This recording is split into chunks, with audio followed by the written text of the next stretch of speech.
और ये प्यार जो मिल रहा है, क्या अनुभूति हो रही है? सबसे पहले तो आपके चैनल को भी धन्यवाद कि आपने अति किया। जोर शोर से चर्चा के विषय नहीं, हम लोगों के बीच में रहते हैं जी। हमारा पारिवारिक पृष्ठभूमि भी है। हमारे पिताजी के दादाजी इस गांव के प्रथम सरपंच हुए। उसके बाद पंचायती राज हुआ तो मेरे पिताजी लगातार 10 साल ब्लॉक के ब्लॉक प्रमुख रहे। हम लोग अपने काम पे विश्वास रखते हैं। आप कहीं भी जाइएगा, कहीं भी देखिएगा, जो भी काम दिखाई देगा उसमें अधिकांश सहभागिता हम लोग की रही होगी। जी। सामने आपके प्रोजेक्ट विद्यालय है। हाँ। आप देख सकते हैं, इसको हम लोग मॉडल के तौर पर विकसित किए हैं अपने स्तर से। उसमें हम लोग ज़मीन खरीद कर भी दिए हैं, अपनी ज़मीन देकर बच्चियों का सबसे बढ़िया स्कूल यहाँ पे उठनी में एकमात्र वहीं है। जी। उसका सारा श्रेय हम लोग के परिवार को जाता है। हमारी पारिवारिक भी पिकनिक, हम लोग आम तौर पर जनता से, समाज से हर सुख दुख में लगे रहते हैं। तो देखिए, साफ तौर पे इन्होंने कहा कि जनता ने जिस तरह से हम लोगों को प्यार, स्नेह और आशीर्वाद दिया है और हम लोग अपने दायित्व का निर्वहन पूरे समर्पण के साथ, ईमानदारी के साथ किया है, यही वजह है कि आम जनमानस में हमारे प्रति लोगों का एक विशेष आकर्षण है और जनता जनार्दन का भरोसा और विश्वास है। तो आपके द्वारा या आपके पूर्वजों के द्वारा जो कुछ भी क्षेत्र में समाज के समग्र संतुलित सर्वांगीण विकास हेतु जो कार्य किया गया, आपको लगता है उसकी पारिश्रमिक या मजदूरी मिलेगा? एकदम जरूर मिलेगा। जनता मालिक है, वो सब देखती है किसको क्या करना है।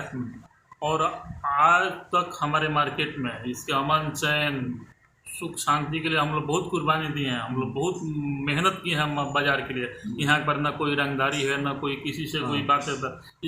इसमें हमारे परिवार की बहुत सहभागिता रही है। इसके चलते हम लोग बहुत परेशान भी हुए हैं, लेकिन अपने बाजार के मान सम्मान में कभी हमने कमी नहीं आने दिया है। बिल्कुल। यानी शांति, सद्भाव और सांप्रदायिक सौहार्द को बढ़ाने के लिए आप सभी शुरू से प्रयासरत रहे हैं। इसी का प्रतिफल है कि आम जनमानस में आप लोगों के प्रति इस तरह की धारणा है।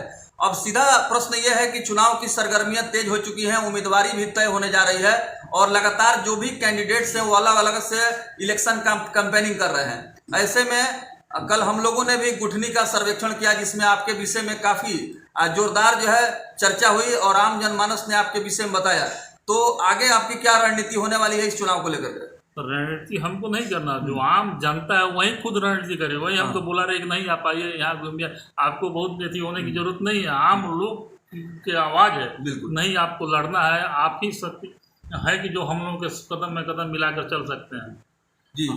तो सरकार ने बहुत ही महत्वाकांक्षी और ऐतिहासिक निर्णय लिया है कि आम जनमानस के द्वारा अब जो है सभापति का चुनाव करना है। पहले जो आपके वार्ड पार्षद होते थे उनका जो बहुमत होता था वो तय करता था कौन चेयरमैन होगा, सभापति होगा। तो सरकार के इस फैसले को किस नजरिए से आप देख रहे हैं? इसके लिए हम सरकार का बहुत बहुत धन्यवाद देते हैं कि सरकार ने डायरेक्ट जनता को अधिकार दिया कि आप अपने मन पसंद का नगर सभापति चुनिए। इसीलिए सरकार का हम बहुत बहुत धन्यवाद देते हैं। शुरुआती दौर में जब आरक्षण का फार्मूला तय नहीं हुआ था और ये अंदाजा लगाया जा रहा था, एक अनुभव के आधार पर ये बातें होती थी कि यहाँ पर जो उम्मीदवार होंगे वो सामान्य कोटे से होंगे या आरक्षित सीट से होंगे। अब तो बिल्कुल फिगर स्पष्ट हो चुका है। ऐसे में आप सभी इसमें जो है शामिल हो गए हैं और उम्मीदवार जो है विपक्ष में कोई दिखाई अभी तक स्पष्ट तौर पर नहीं आया है जो मीडिया का रुझान है। ऐसे में आपकी दावेदारी काफी मजबूत और काफी प्रभावशाली मानी जाती है। इसके लिए किसे श्रेय देंगे?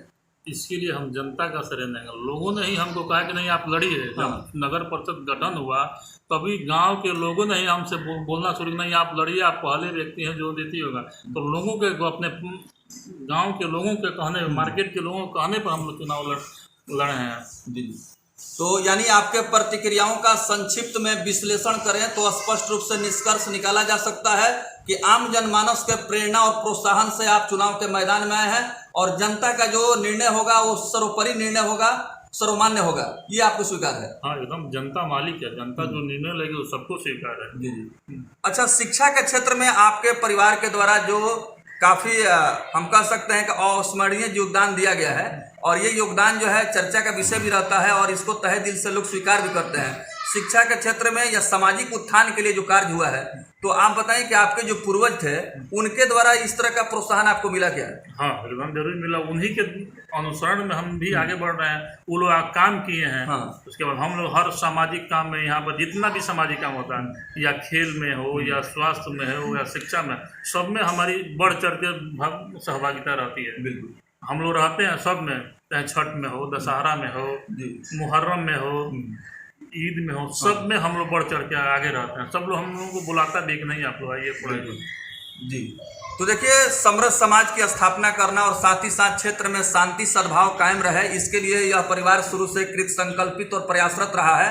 और साथ ही साथ जो कुछ भी धर्म के जो अनुयायी हैं, अलग अलग धर्मों के, उन सभी लोगों के साथ इनका एक व्यक्तिगत रूप से पारिवारिक जो है एक रिश्ता रहा है।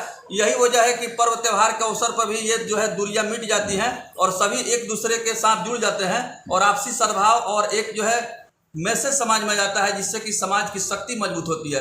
तो क्या अपील करेंगे, चूंकि आपका अनाउंसमेंट जो है वो पहले से हो चुका है कि आप उम्मीदवार होंगे, लेकिन अपोजिशन की तरफ से ऐसा कोई उम्मीदवार अभी तक स्पष्ट रूप से नहीं आया है। हम जनता से ही अपील करेंगे जो जनता के सुख दुख में काम आने वाला है।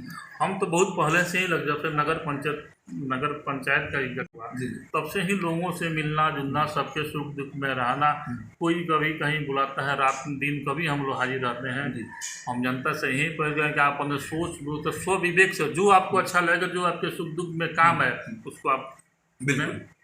तो चलिए, अब जनता के ऊपर निर्भर है कि जनता किसके चेहरे पर मुहर लगाती है, लेकिन फिलहाल ये तो तय है कि सर्वेक्षण के क्रम में जो रिपोर्ट कार्ड है उसमें हम लोग पहले से यह देख रहे हैं कि मनोज कुमार गुप्ता एक काफी मजबूत प्रत्याशी की हैसियत से आम जनमानस के दिल में जगह बनाए हुए हैं। और इस बार का जो चुनाव है मुद्दों पर आधारित है और व्यवस्था के परिवर्तन को लेकर के केंद्रित है। तो कुल मिलाकर के जो परिस्थितियां हैं वो विषम जरूर है, लेकिन आने वाले समय में जो उम्मीदवार होंगे उनके नीति से और उनके सिद्धांत से और उनके विवेक के ऊपर निर्भर करेगा कि परिस्थितियों के साथ किस तरह से समझौता किया जाता है, यानी कि जो परिस्थितियां हैं उनके साथ कैसे सामंजस्य स्थापित किया जाएगा और इस विषम परिस्थिति से निकल करके एक शांतिपूर्ण और सद्भावपूर्ण माहौल बना करके इस चुनाव को जो है व्यवहारिक रूप से ऐसे ढंग से क्रियान्वित करना है जो कि एक आदर्श व्यवस्था कायम हो सके। और आपने भी कहा है कि हम मौका मिलता है तो निश्चित रूप से मेरी कोशिश होगी कि एक आदर्श और एक जो है हम कह सकते हैं कि एक आइडियल नगर पंचायत बनाना है आपको, इसी उद्देश्य आप चुनाव लड़ रहे हैं।